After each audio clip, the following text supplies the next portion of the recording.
Imagine writing a diary entry like a highly detailed public diary entry twice a day, every single day. And doing that for 15 years straight. Right, 15 years. You don't skip weekends, you don't take holidays off. Yeah.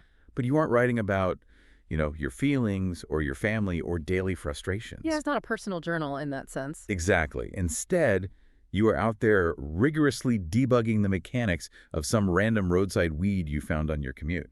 And then, literally, in the very next breath, you pivot to diagnosing complex server infrastructure and programming logic. It sounds almost monastic. I mean, when you frame it that way, the sheer level of discipline required to catalog the world at that resolution is staggering. Totally. Most of us struggle to just keep a grocery list organized, let alone maintain this massive daily index of our own intellectual evolution. Which is exactly why we're doing this deep dive today. We are trying to reverse engineer a very specific, highly methodical, and honestly incredibly curious mind. Yeah, it's a fascinating case study. So if you're listening to this right now and you've ever felt that constant tug of war between totally disparate interests, like maybe you love diving into dense technology and coding, but you also want to understand the biological mechanics of the natural world. Right, and you feel like you have to choose one or the other. Exactly. If you feel that tension, this exploration is absolutely for you. We're looking at a masterclass in how to capture it all. And we're focusing on a single, surprisingly layered blog post for this. It's dated March 20, 2026. From a guy who calls himself an old software plumber, right? Yeah, he goes by the name Ang. And the post itself is titled Notes on Gardening, Part 841. Which is just a crazy number. I know, right? Part 841, The Fleeting Beauty of the Wild Sendudok, which is a type of shrub. But to really understand what Ang is doing here, we aren't just looking at this one post. We're looking at the massive archive attached to his site, keonmang.org. Okay, let's unpack this. Let's start with the central event of this specific post. So Ang is out tending to his garden, and he's talking about the Sendudok plant. Scientifically known as Melastoma malabathricum, just for the record. Right. So in an older entry, I think it was somewhere around part 793, he mentioned buying one of these at a commercial nursery. But recently, he's just been noticing them growing completely wild along the local roadsides. Just out in the elements. Totally untamed. Surviving the exhaust fumes, the harsh sun, totally without any human intervention whatsoever. Which naturally triggers his core impulse, which is observation. He doesn't just admire it from afar, he physically digs up a few of these wild shrubs to bring them home and pot them. And his stated goal here is to observe them up close, right? Yeah. So he can eventually extract their seeds for future propagation. Exactly. But he issues this very strict, biologically critical warning about the actual physical act of transplanting a wild shrub like this. The rule of the root ball. Yes. Ang states that, based on his direct experience, if you're going to move this plant, it is absolutely vital to keep the root ball completely intact. Okay, you cannot strip the dirt away from the roots. No, absolutely not. If you disturb that subterranean cluster, the plant suffers severe transplant shock. It becomes incredibly difficult for the Sendudok to acclimate to its new environment in a terracotta pot. And to understand why that happens, you really have to look at what a root ball actually is. It's not just a clump of dirt. Far from it. It is a highly localized, deeply established microscopic ecosystem. The plant has spent its entire life building these tiny, fragile root hairs that perfectly interface with the specific mineral composition and moisture levels of that exact roadside soil. Yeah, and when you rip that away, you aren't just moving the plant, you are completely stripping away its entire biological support system. The shock comes from the plant suddenly having no established mechanism to drink water or absorb nutrients in the new soil. Right. I was actually thinking about this in human terms. It's remarkably similar to the psychological shock of moving to a drastically new city. Oh, that's an interesting way to look at it. Yeah, like you pack up your whole life, move across the country, and suddenly your brain is just reeling. The streets are completely unfamiliar. The grocery store is laid out wrong. The local culture feels totally foreign. You're unmoored. Exactly. Yeah. You experience psychological transplant shock because your routine has been stripped away. But, and this is the key, if you bring your favorite, worn-in childhood bedroom furniture with you and you set it up in your new apartment, suddenly your brain recognizes something. yes, you've brought a physical piece of your original environment with you to buffer the transition. That analogy holds up perfectly. The intact root ball is literally the plant's familiar furniture. It provides the biological continuity necessary to survive the trauma of a complete relocation. But, I have to challenge Aang's underlying logic here for a second, because his actions seem entirely paradoxical to me. How so? Well, he goes through all this trouble to carefully dig up the plant, preserve the root ball, and put it in a pot. He notes that the petals of the Sendudok resemble a vinca flower. Which, for those who don't know, is a flower with 5 distinct, almost pinwheel-like petals, usually a vibrant pink or purple. Right. And he notes that the plant blooms year-round. But here's the catch. The individual flowers are incredibly fleeting. They open in the early morning, and by late evening, they are completely wilted and dead. A 12-hour lifespan for a single bloom. So here is my issue. Aang openly acknowledges that by taking this self-sustaining, incredibly tough roadside plant and putting it into a pot, he is creating a massive amount of extra work for himself. Oh, for sure. Potted plants require precise, constant watering. They need regular fertilizing. Yeah. They're totally dependent on you. So why on earth would someone volunteer for that much extra daily labor, essentially caging a wild thing, just to watch a single flower die in 12 hours? It seems counterintuitive. It sounds like a complete waste of time. Well, what's fascinating here is that it only sounds like a waste of time if your goal is purely aesthetic. Okay, fair. Like, if you just want a pretty flower to look at on your patio, then yes, this is a terrible return on investment. But Aang's goal is analytical. The brevity of the flower isn't a flaw for him, it's the feature. Oh, I see. By isolating the Sendudok, he is deliberately capturing a high-speed engine of life and death. The individual bloom dies in 12 hours, but the plant itself is a factory of year-round renewal. So out in the wild, on the side of the road, that cycle is just a blur of green you drive past. Exactly. By caging it in a pot, he forces himself to observe the mechanics of that high-speed cycle daily. So the extra labor, the watering, the fertilizing, that isn't a chore. That's just the tuition fee he pays for the observation. Put beautifully. He even writes in the post, I think the effort is worth it for closer observation. Closer observation. Yeah, and that phrase, closer observation, is really the skeleton key to understanding this entire deep dive. Because taking meticulous notes on a flower that dies in half a day is not an isolated quirk for this guy. Not at all. We have to look at the title of the post again. It is Notes on Gardening, Part 841. Here's where it gets really interesting. 841. That number alone should make anyone pause. To really comprehend the mind we're dealing with, we have to look at the sheer architectural scale of what he is building. Yeah, let's zoom out from this one plant and look at the structure of qianmeng.org. The numbers are staggering.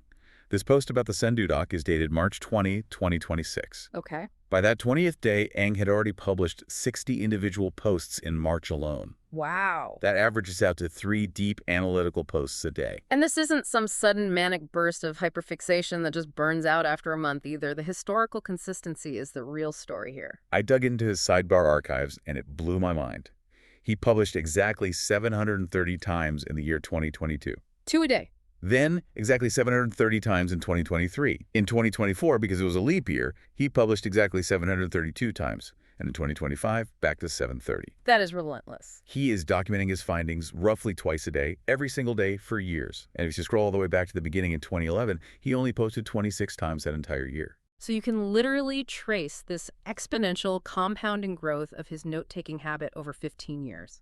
But I have to ask you, and I want the listener to really think about this too, Aang's own disclaimer on the site says he is just an old software plumber, night-long tinkering. Right. Is this volume of daily tracking actually inspiring? Because to me, it borders on a grueling second job. If you force yourself to document everything you learn twice a day, doesn't that just become pure information overload?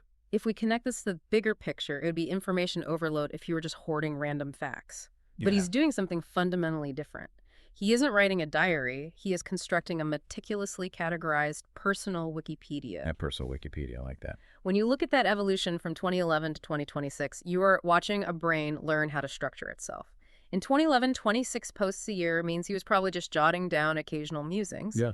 But by the time he hits 730 posts a year, the habit has fundamentally changed how he processes reality. How so, exactly?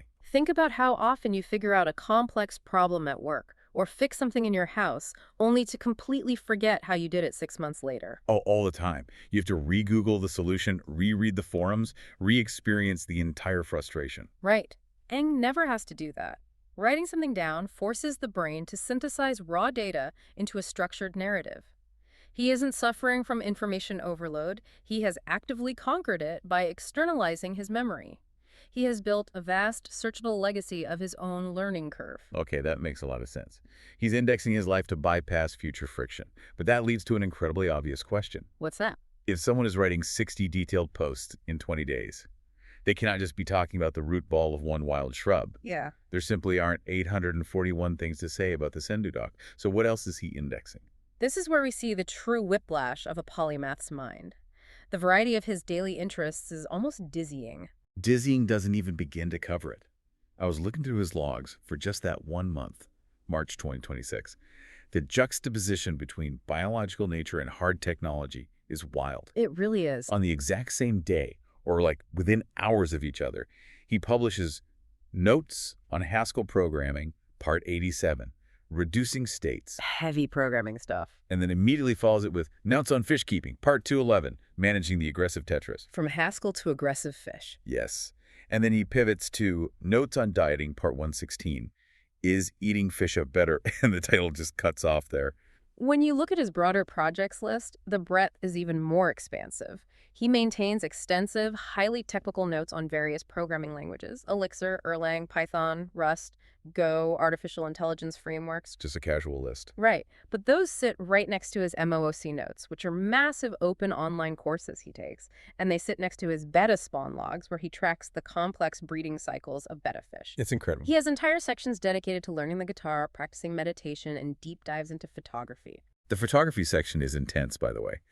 In one post, he's deep in the weeds debating the complex optical merits of buying a dedicated mirrorless camera versus just modifying telephoto lenses. He doesn't do anything halfway. No, he doesn't.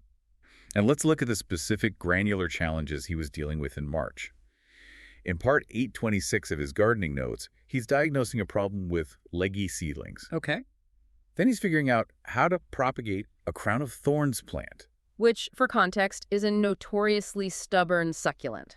A crown of thorns has these incredibly formidable spikes, and if you try to propagate a cutting in soil that is even slightly too wet, the whole thing just rots from the bottom up. Oh, wow. Yeah, it requires a very specific, unforgiving environmental balance. Exactly. And right after he figures out how to balance the soil moisture for this spike succulent, he pivots to analyzing the infrastructure of Wi-Fi 7 networks. And then he's adding debug traces to his Haskell code. To understand how he juggles all of this without short-circuiting, we have to look past the surface-level differences of these hobbies. Instead of seeing a list of random interests, we need to look at the underlying philosophy of how he approaches them. So what does this all mean? I think he manages it because, to him, the biological world and the technological world are exactly the same thing. Go on. He treats his garden the exact same way he treats his software code. Let's break this down. When Aang walks out to his patio and sees leggy seedlings, which happens when young plants grow abnormally tall, thin, and fragile, because they're desperately stretching to find a light source that isn't there. Right. They're starving for sun. Yeah. He doesn't just see a sad plant. He sees a physical output caused by a flawed environmental input. He has identified a bug in his garden's code. The input variable sunlight is incorrect, so the system is crashing. Yes. And he goes inside, sits at his computer, and starts working in Haskell. Now, Haskell is a functional programming language heavily used in finance and aerospace because it's designed for complex, highly reliable systems where one small error can crash the whole thing. It's very rigid. Very. So when his code fails, he adds a debug trace.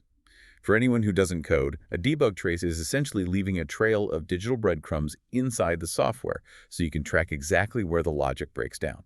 He isolates the variables, tweaks one input, and observes the result. The mental mechanism is identical. Completely identical. Diagnosing a fragile seedling stretching for light is the exact same cognitive process as tracing a logic failure in aerospace-grade software. That's a great way to frame it. A fish tank full of aggressive tetras is just a biological system that is out of balance. A Wi-Fi 7 network dropping packets is a digital system out of balance. A potted Sendudok is a system. Everything is a system. Exactly. Aang doesn't separate nature and technology into different folders in his brain. He just sees an endless universe of systems that operate on rules. His job is simply to learn the rules, observe the outputs, tweak the inputs, and debug the errors. This raises an important question, though. The real question isn't just how he debugs these systems, but why he goes through the immense effort to publish all of this troubleshooting publicly. Right. Why not just keep the personal Wikipedia private? The answer to that, we have to look at his ideological footprint, which he proudly displays on his site. Aang is a massive vocal supporter of free, libre, and open source software, commonly known as flawless. Yeah. He actively urges his readers to support the Electronic Frontier Foundation, the Tor Project, the Free Software Foundation, and Wikipedia. Those are the heavy hitters of the open internet. Organizations dedicated to keeping information, privacy, and code freely accessible to the public, rather than locked behind corporate walled gardens. And that macro ideology directly informs his micro daily output. The foundational belief of the open source movement is that code, and by extension all human knowledge, is only truly valuable when it is freely shared. Right. The community thrives because people give away their solutions. Aang has internalized this completely, whether he is figuring out how to artificially simulate the temperature drops of the monsoon season to convince his fish to breed, which he actually documented in part 206. Wait, he simulated a monsoon? Yeah, just to get his fish to spawn. Or, he's optimizing complex memory management in Rust. Either way, he is quite literally open sourcing the trial and error of his daily life. He's handing over the source code to his own existence. Exactly. He documents his failures, he writes about his plants dying of transplant shock, his seedlings growing too leggy, and his code throwing errors. He does this so that you, the reader, don't have to start from zero. That's really generous. It is. He is absorbing the friction of learning something new and then leaving a highly detailed map behind so others can bypass the shock of the unknown. I want to pause and just ask you, the listener, to think about your own habits for a second. How often do you consume a tutorial online like how to fix a leaky faucet, how to format a spreadsheet, how to keep a houseplant alive, without ever leaving a record of your own mistakes or breakthroughs for the next person? Most of us never do. Right. We are usually just consumers of the internet's knowledge. Aang is doing the grueling work of trial and error, twice a day, every day, and just handing the results back to the ecosystem. It is an incredibly generous way to move through the world. It is the ultimate realized expression of a continuous learner. You don't just learn to enrich yourself, you document your evolution to strengthen the collective network.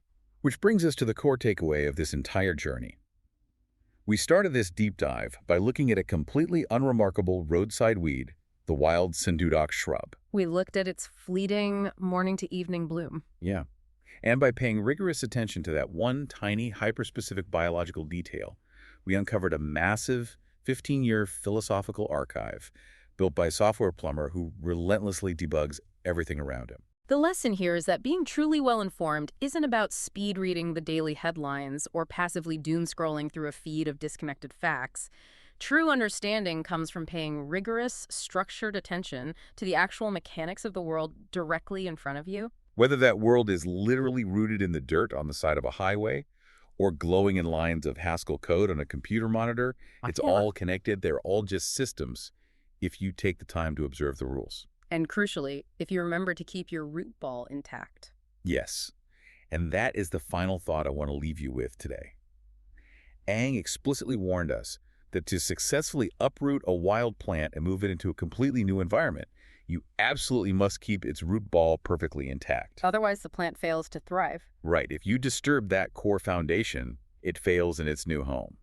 So I want you to apply that to your own life. As you navigate through the incredibly fast-paced, constantly shifting environments of your modern career, as you pivot through changing relationships, or as you try to master completely new, intimidating skills. What is your personal root ball? What keeps you grounded? Exactly. What are the core elements, the foundational values, or the daily habits that you absolutely must carry with you to ensure you don't suffer transplant shock when you inevitably have to grow somewhere new? That's a powerful question to end on. Something to mull over as you go about your day. Thanks for joining us on this deep dive.